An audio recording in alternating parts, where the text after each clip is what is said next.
بنیادی چیزیں ہیں. کلمہ یہ بنیاد ہے اور یہ ایمان کا دروازہ ہے. کلمہ پڑھیں گے ایمان میں داخل، اسلام میں داخل.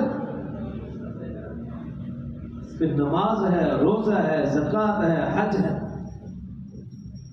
اب جس طرح ہم نماز، روزہ، زکوٰۃ کو فرض سمجھتے ہیں، اسی طرح حج کو بھی فرض سمجھنا چاہیے.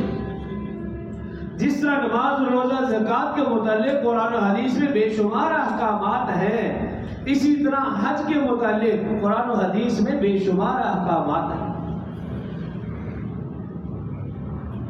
حج دین اسلام کا 5واں بنیادی اور اہم رکن ہے. اس کو دین اسلام میں چھت قرار دیا گیا، ایک عمارت کی چھت. جیسے ایک عمارت ہو، اس کی بنیاد ہے، اس کی دیواریں ہیں، اور پھر آخر میں چھت ہے. جب چھت ڈالتے ہیں اب وہ کمرہ، وہ عمارت مکمل. اگر کسی ایمان والے کے اوپر حج فرض ہے پھر بھی وہ حج نہیں کر رہا، اس کا ایمان مکمل نہیں ہے. کیوں؟ چھت ہے ہی، وہ بغیر چھت کے گھوم رہا ہے.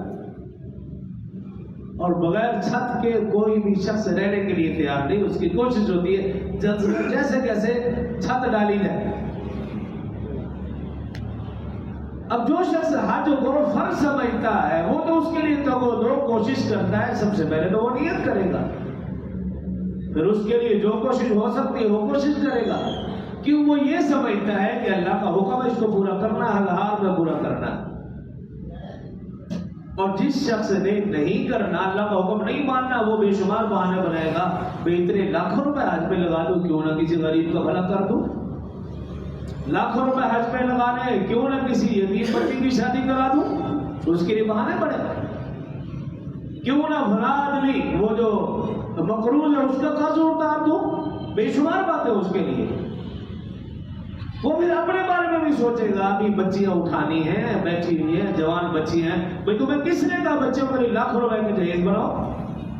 حج تو فرض ہے، جہیز بنانا کہاں فرض ہے؟ فرض کیا ہے کہ جو گھر میں وراثت میں جائیداد میں حصہ بنتا ہے وہ بچی کو دو. جہیز تو ہے ہی نہیں اسلام میں، وہ تو ہم نے خود بنا رکھا. جو چیز دینی ہے باپ بھائی اس طرف جانے کے لیے تیار نہیں، حصہ دینے کے لیے تیار نہیں ہے. جہیز دینے کے لیے قرض پکڑیں گے، تو کریں گے، پریشان ہوں گے. لیکن وہ جہیز دینا کیوں؟ لوگوں کو پتہ چل سکے کہ انہوں نے اتنا کچھ دیا ہے. تو حج فرض ہے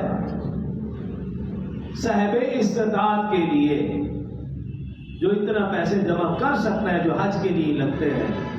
اور حج کے لیے جب جائے گھر والوں کے لیے جو پیسے لگتے ہیں وہ بھی اس کے اوپر حج فرض ہے.